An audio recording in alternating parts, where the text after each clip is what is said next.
Hello there, Big Benedict here. We're playing Uncharted 3 Remastered on brutal difficulty. This is my guided walkthrough.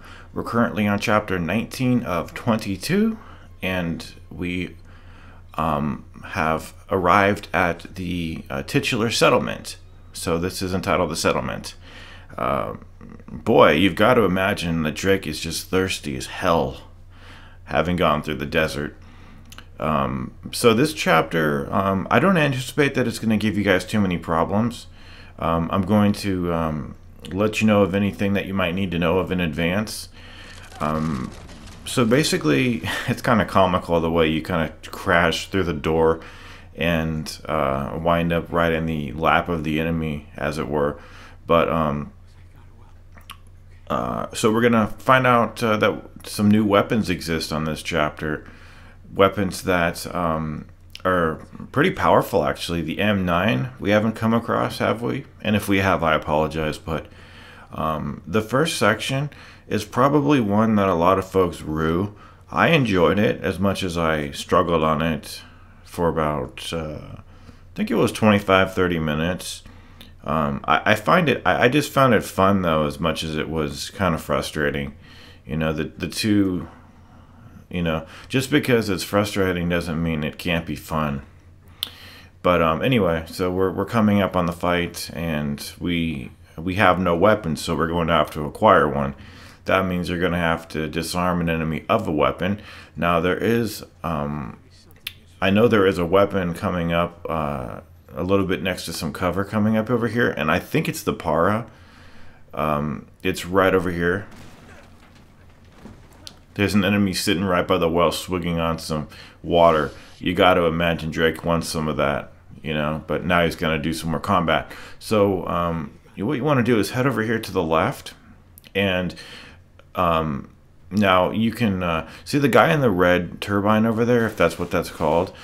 He's pretty aggressive. The enemy that just got knocked down by his own grenade, he will sometimes charge up to this column, and you can do a stealth takedown on him. There is a the para is right up ahead. So the interesting thing about this part is that there's a heavy right in the middle of the center structure, and by far the best thing you want to do on the guys that are throwing grenades is well, you can throw them back if you want to, or you can just you can hit them as they're throwing their grenade. The shotgun has a lot of good splash for you, and then that will pretty much guarantee that the grenade will fall at their feet and kill them. So as difficult as this part is, it's pretty difficult. Let's face it. You know, you're weaponless, and you're trying to scramble to get something good going for yourself and over here. So the moment that you get a checkpoint has already passed. So the thing about the heavy is that he does not need to be killed to get yourself a checkpoint. And if he kills you after if you've killed a certain number of enemies, he just disappears, and his existence is meaningless because it doesn't compromise you're getting that checkpoint. So I'm not sure if I actually died on the heavy, but it's nice to know that you don't have to kill him to get the checkpoint. So in a moment you're going to get a checkpoint. There's a very frequent amount of checkpoints on this chapter. So what you take from this area is going to be important, because there is a lot of good things to take. I mean, the Rafika is junk in my opinion, but there is a is there a Tau? No. I know there's several grenades over here, but if you get killed over here, you don't need to worry, because you've already got a checkpoint, and guess what? You're gonna get another checkpoint in a few moments, if not already.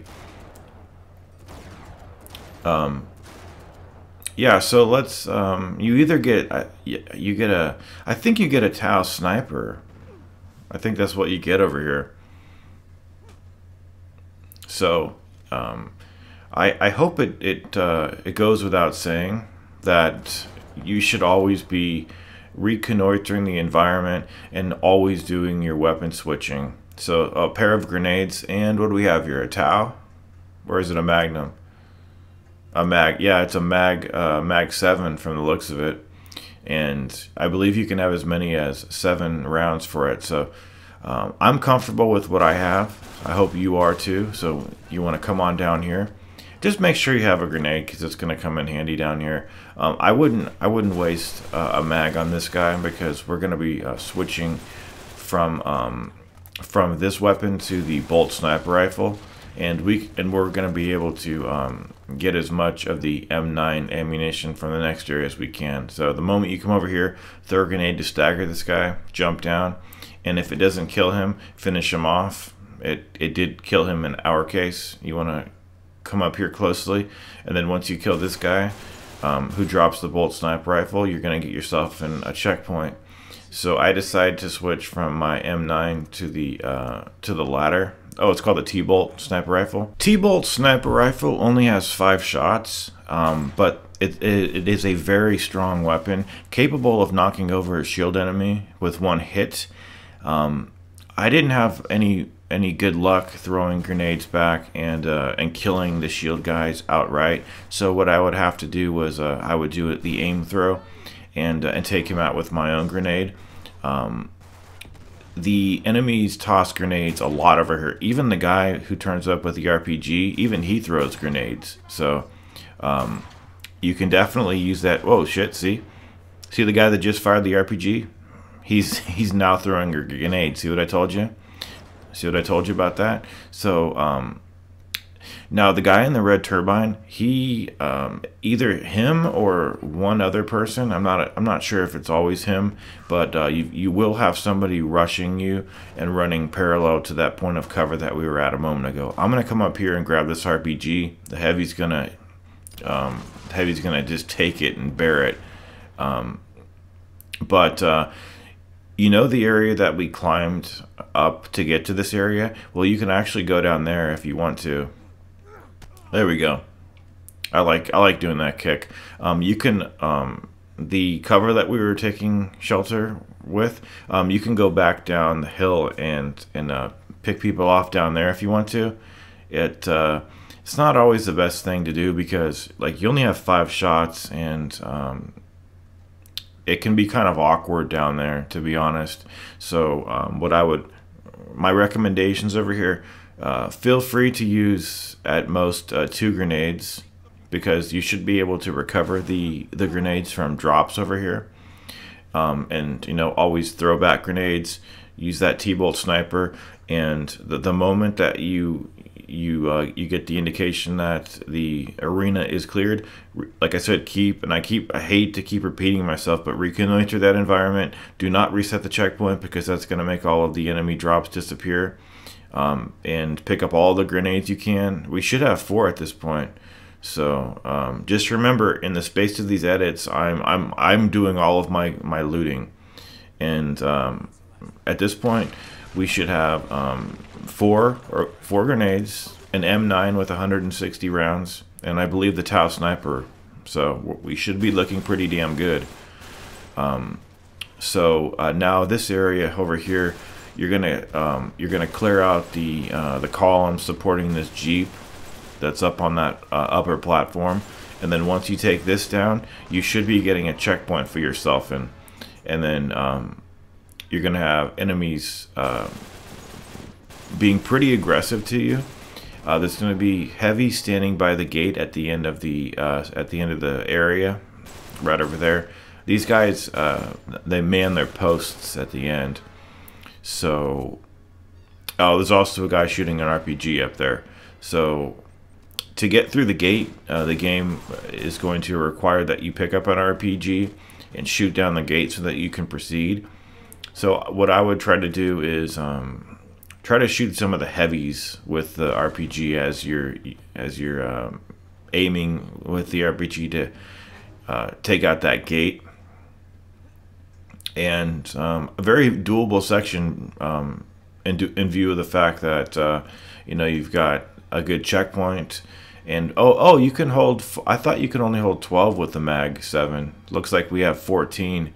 It's not going to matter though, because all of our weapons are going to be taken away from us. See these heavies over here? They don't win their horns. They they don't win their fucking horns, man. What does a newcomer who comes to my channel think when he keeps hearing me say winding their goddamn horns?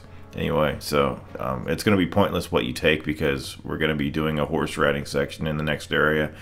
So you don't need to loot at all, because this next fight coming up over here, it's just a time sequence that you don't have to participate in as far as shooting. You just stay behind cover and just wait out the moment of the caravan's arrival that we're going to be a part of in the next chapter. Now the next chapter has probably one of the hardest sections on it, and it's always funny, isn't it, that one of the hardest sections, you know, be it in whatever game it is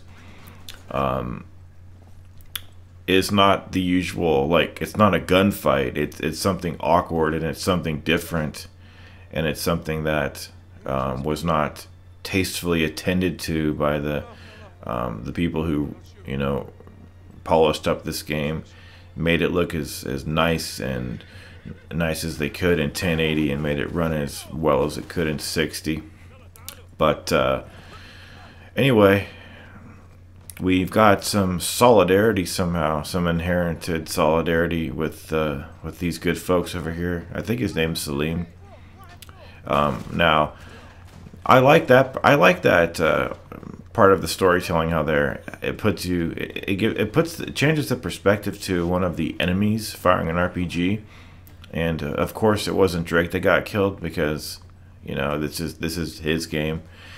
But all you need to do is just join the caravan over here.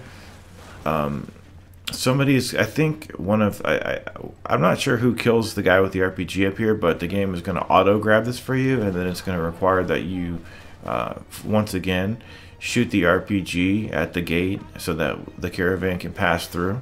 Actually, this isn't, I think the caravan is what we're going to be trying to take out, but it's still a troop of horse riders that are all pretty much good friends by the time we get to the next cutscene. And you know, hopefully we can get a goddamn drink of water for ourselves. You've got to imagine by this time Drake must be pretty damn thirsty. I know I would be. Take care.